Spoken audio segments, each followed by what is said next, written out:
So, good day, Mom Anna. I'm here to help you better understand your conditions, like your asthma. Today, we'll go through important information that will help you manage your asthma better and avoid triggers and know what to do in case of an emergency. This will also guide in your taking your medications properly and making small changes to improve your daily life. So before we oh we have here the objectives for our discussions today.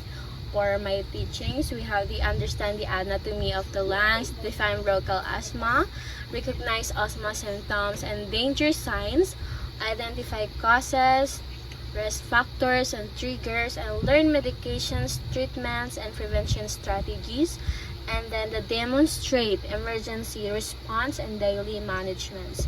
So, we foresee the first slide. We have the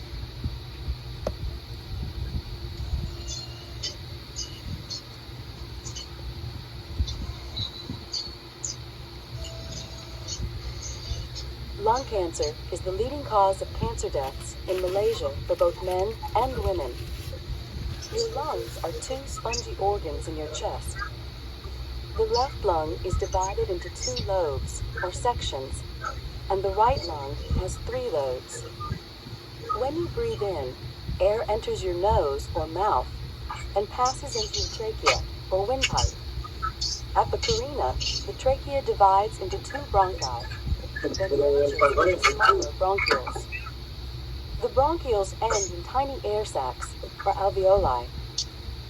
Here, the oxygen in the air you inhale passes into the bloodstream, and carbon dioxide from your body passes out of the bloodstream. The carbon dioxide is expelled from your body when you exhale. Your lungs are encased by pleura, a thin membrane that protects them and helps them slide back and forth as you breathe in and out.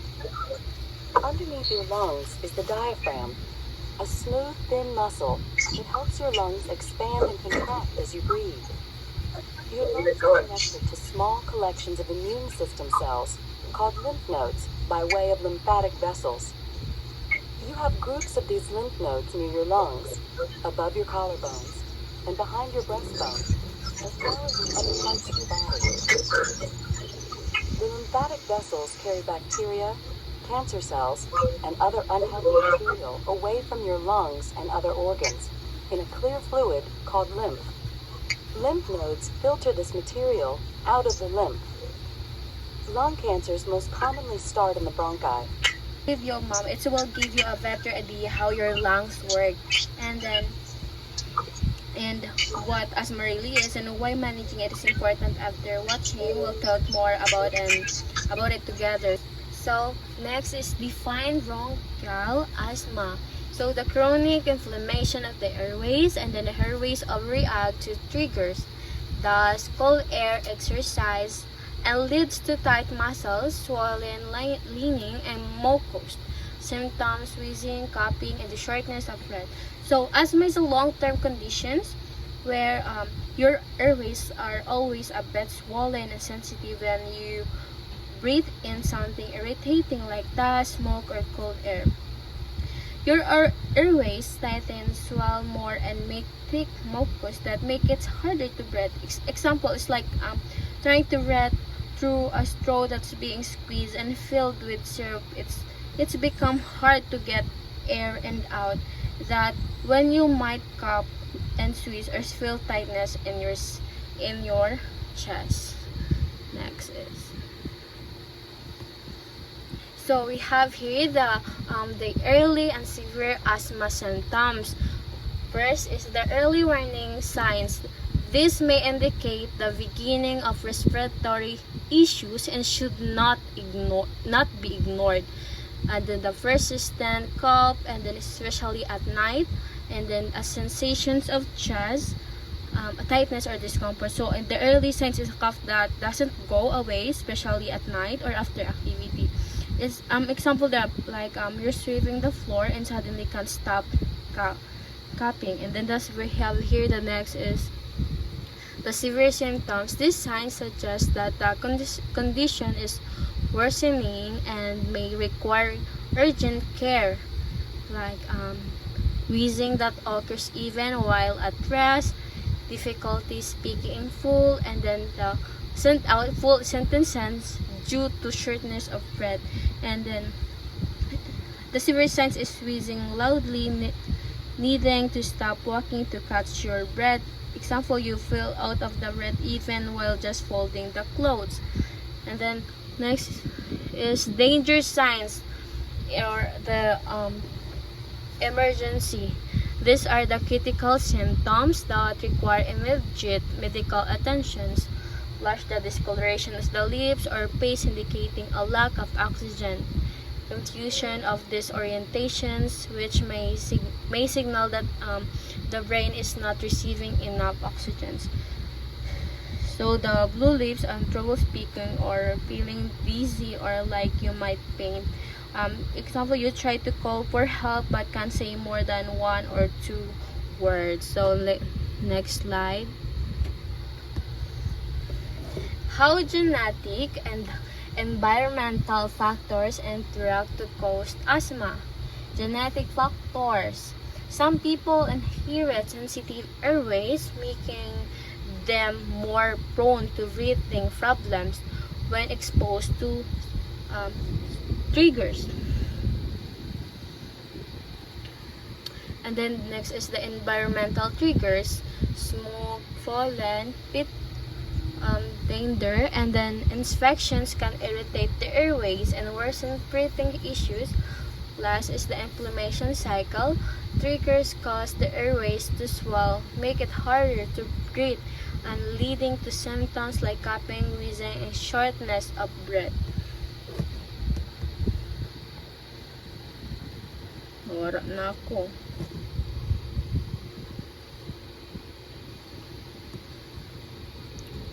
Wait lang, mother.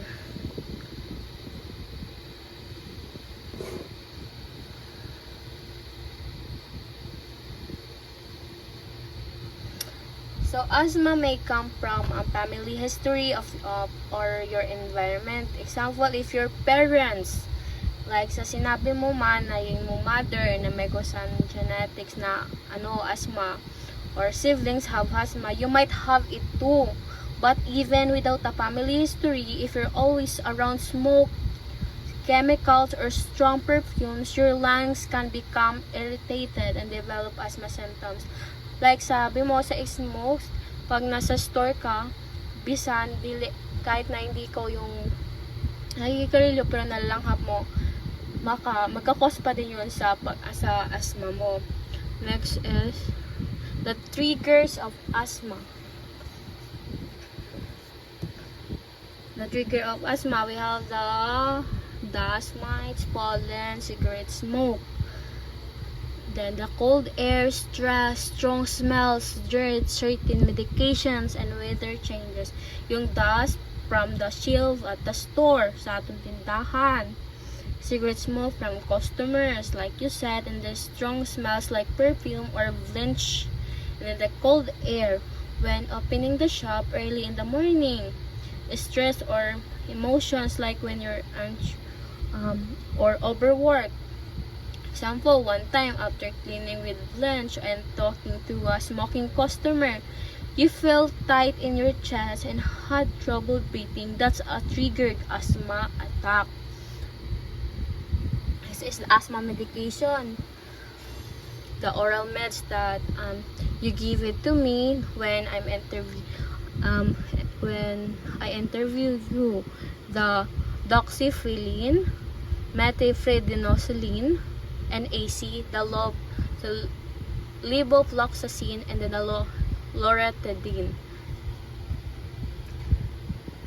And the inhalers, controller, rescue, emergency, and then the nebulizer, liquid mist to mist for severe cases.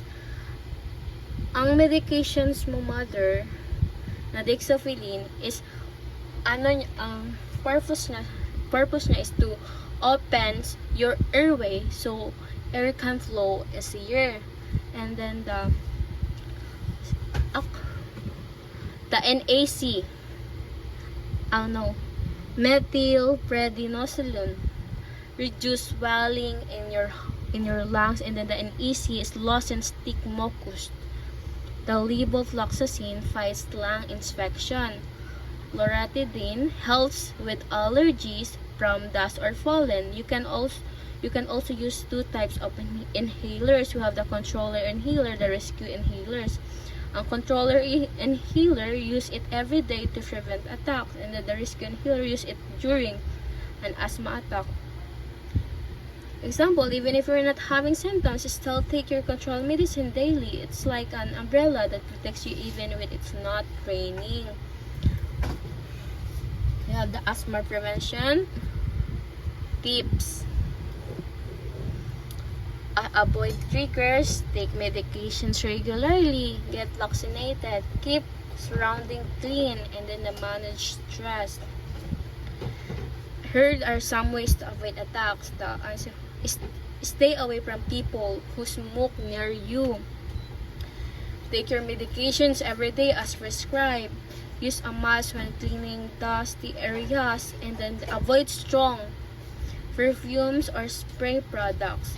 And then manage your stress with prayer, music, or short rest breaks. Example, after cleaning the house, take time to relax, drink water, and use your controller and healer before sleeping to keep your lungs open overnight. Smoking and asthma increases attack frequency, and then makes meds less effective. Second-hand smoke is also harmful. Quitting helps protect your lungs. Even though you don't smoke, second-hand smoke from customers can still harm your lungs. So, if someone smokes beside you in the store, it can tighten your airways and cause an attack. It also makes your medicines less effective. Politely ask them to smoke outside or distance yourself when they light up. Na-run out na water!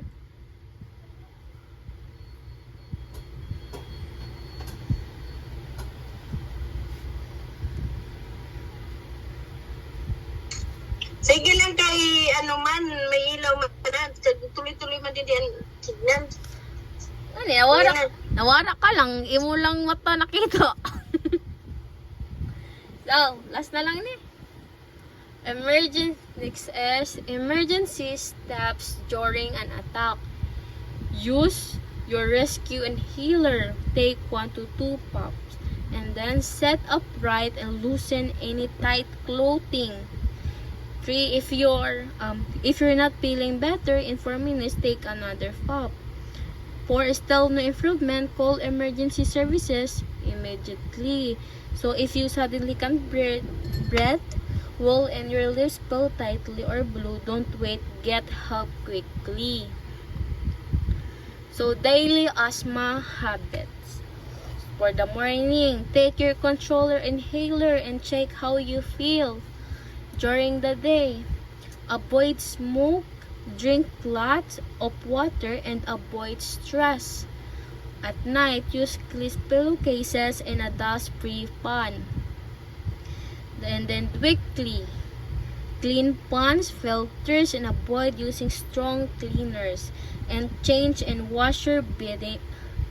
Example, change and wash your beddings every week to reduce dust mites that can trigger asthma. Every week dali ma, daily every month pagbalik ng ikaw every year. Oh.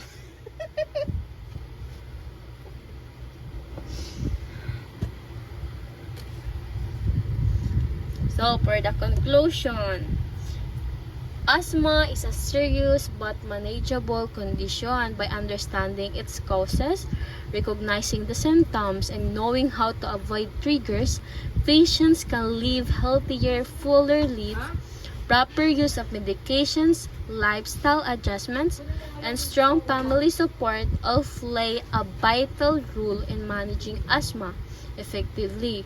Education empowers patients to take control of their conditions, prevent attacks, and respond confidently during the emergency. With knowledge, care, and faith, life with asthma can still be lived to the fullest.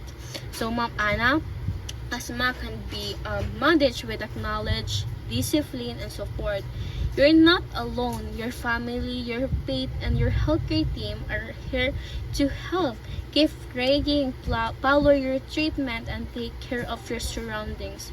With small daily steps, you can breathe easier and live a healthier and happier life. Thank you, and that's all.